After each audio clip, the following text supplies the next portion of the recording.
What's up everybody, this is Rob Shack. So today we're going to be doing the next video in my Gran Turismo 4 walkthrough here. Be sure to like, subscribe, comment, and share. Help me get to 1,000 subs. Hoping to get there by the end of the year. Today we're going to be using the Nissan 350Z Concept LM race car, and we're going to be using it in this race right here.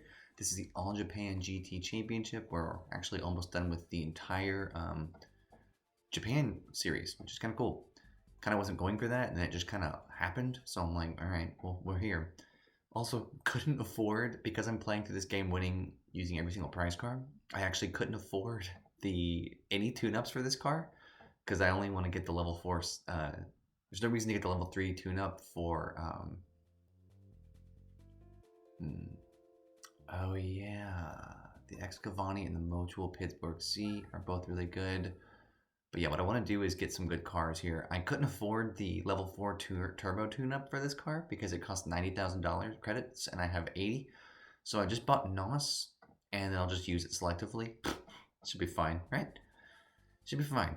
So the max speed of this car is 201 miles an hour from what I did last week in my max speed test for this thing. So I'm like, it's pretty good.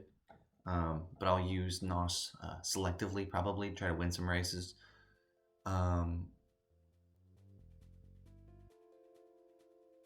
I want the Motul Pitwork C. I want the Excavani Nismo GTR in the race, but I just kind of wanted to see what else is here. Because obviously with the All Japan GT Championship and GT3, there's like 7 cars you can choose from, or that race against you.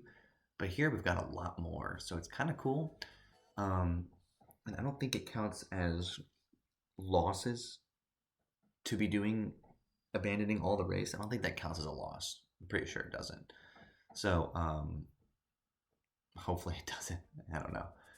But let's see here. Okay, so those are not very good either. Now, I definitely want the Excavani Nismo GTR in the race because I know that's the best car in this little. I remember randomly from a long time ago when I played through this game, that car was easily the best car here.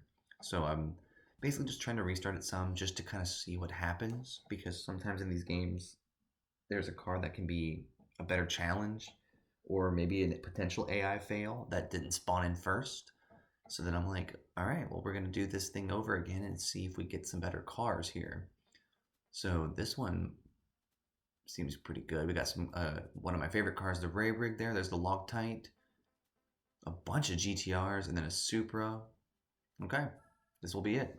So thank y'all so much though for watching these. Kind of forgot about the Castro Tom Supra from 2001. That's kind of like an underrated car because everyone always remembers the 91 or the 2001 and then all the 90s versions of that car, because there's like a million of them by the end of Gran Turismo's like OGs. I think it's 7 they brought it back, but like in GT 6 they added like the 95 one back, the 96 one, the 99 one. They added like a whole bunch of those cars into these games, and so I'm like, it's nice. But so I forget about the 2001 one because I think that was the last Castrol Tom Supra. I mean, someone let me know in the comments if I'm wrong there, but I'm pretty sure that's the last Castrol Tom Supra that ever existed, and it wasn't very good, which is why they didn't redo the Castrol Tom Supra livery anymore. Again, quote me on that if I'm wrong, but let me know. I think that's true because I don't think obviously they would have just kept bringing back a Castro Toms every year, a new one, if they actually made more. But it looks like they didn't, because obviously here we are, 10 years later, and they never made another one of those cars. They just kept adding the older versions. So that's my thoughts, my theory. I don't know, but it's doing well right now. It's winning everybody, so it's beating everybody pretty good. The Ray Brig is obviously the weak link. Any of the 2000s versions of these cars are going to be a little bit slower. This was the thing that I said in one of my reviews, I think my review of Gran Turismo 3, which was they could have easily just kept adding in like older version. Like, so in Gran Turismo 2, there's a lot of the like 99 versions of cars that are in Gran Turismo 3. And then so I was like looking at that going like, wait, why didn't you guys just like add more, like why didn't you bring back the classic versions of all these cars? In other, like, why didn't you do that more? And it's like, I don't know why they did that, but for some reason they basically just never brought back the 99 version of like all these cars, except for randomly the Castrol Tom Supra, which they did bring back older versions of that car randomly. I don't know why they did that, because they could have easily done that. And in this game, what I liked is that they kind of listened to what I was thinking in that review. Again, the review's way late. I'm not saying that they listened to me with this game, but it's cool that they actually started bringing in updated versions and even older versions of cars that were the iconic ones from Gran Turismo 3 and 2. I thought that was really great.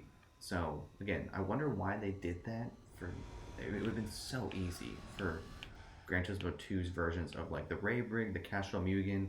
The Castrol Mugen was the 2000 one is in this game, but the 99 and the 98 are both in Gran Turismo 2, and like neither of those two cars ever came back. I'm like, you guys could have done it. You guys could have done it, and it would not have been that hard. So I don't know. I don't know why they did that. It's very strange, but you know, that's just things that they do in these games.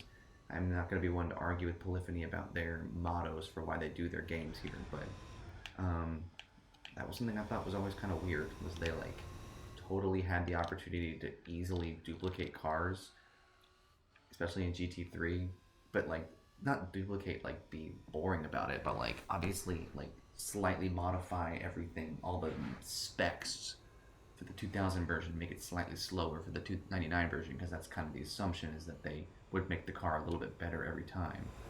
So like it's just weird things like that. Things like that are just, I think about those types of things in games like this. It's like if you wanted to pad your stats, you could have at least done that, or actually better yet, they could have not cut like 7 cars from Gran Turismo 3, but at least they brought them all back in 4, and they're all here and they're all great. So like they brought back the M-Spec Skyline, the Lancia Stratos, and the rally car, and the what else was in there? There was like a Miata that was like a cage or something. I don't remember. There was a few other cars, but took them a while to bring back the Lamborghini Diablo though. That was always kind of a weird one.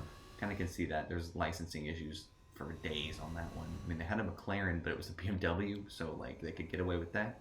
But anyway, I like how in GT4 they just throw every car at you. There's just so many cars in this game, and it's glorious. I love it. I think that it's the pinnacle of cars and things to do in the game is the PS2 Gran Turismo 4. Like 1, 2, and 3 all built up to what 4 is, and then, you know, again, as I've said a million times, I can't stand 5.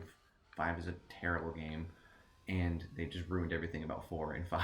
And then 6 fixed all of 5, but took a massive hit in sales because everyone was pissed. And then Sport was great, and then 7 is amazing. So just took them a while. You know, they were smart to make 6. I will always stand by that. They were very smart to make Gran Turismo 6. I'll start using NOS now. I'm like way ahead, but it's fine. My car has only 500 horsepower, so it's like I'm not incredibly fast, but it is pretty fun to use this thing. This is the Nissan 350Z Concept LM race car. I don't know if the concept actually is in the game. I actually don't know about that, because the Nissan Z Concept was a car actually in Gran Turismo 3, and I don't think it came back for 4, but the 350Z Concept LM race car is in the game, and it's pretty awesome. It's a great car, very fast. It's a good car, and so I enjoy this car tremendously. It's very fast, great handling, sounds great, and it's pretty good with NOS too. Even though I really haven't used the NOS too much, I just kind of started using it now to I want to keep beating my old record for the race every single time. That's what I'm going for here. So I'm going to save some NOS for the last lap, try to get that lap to be the best that it can be. Obviously I'm hitting everything, so that's kind of causing problems. Looks like this Scavani Nismo GTR is coming up. He's battling the Castrol Tom Supra from 2001, which is what I was afraid was going to happen.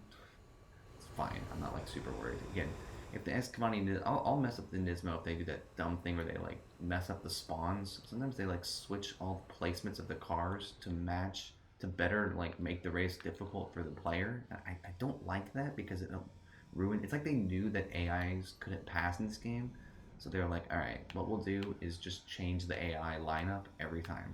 And I'm like, guys, that's not a good idea. It doesn't make people happy when you do stuff like that, and that's what they did. Yeah, there's the Nismo is in second now, so that's not surprising. I'm assuming that the Ray break is probably in last.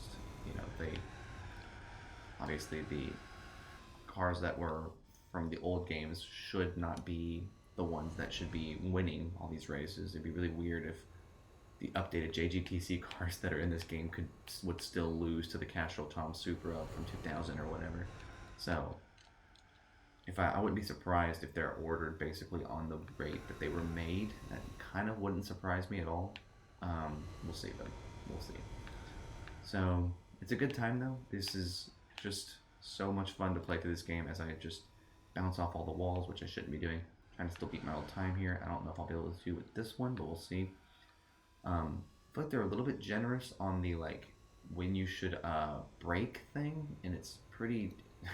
They like go, oh, you need to be in gear 2, and I'm like definitely in gear 4 in an automatic transition. So I'm like, yeah, I don't think y'all are right about that. So I did not actually beat my time there. That's fine. I beat my lap time every single time. So,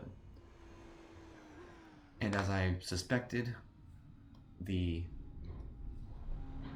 well, I'm curious. The Loctite Zexel Skyline still got second or fourth there, so he still beat him. But that's interesting because the Loctite Zexel Skyline is worse than the Ray Brig in GT3, so that's kind of weird. But yeah, it's good stuff.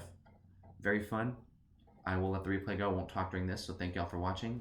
Enjoy the great camera work of Gran Turismo 4, and y'all have a great day. Peace.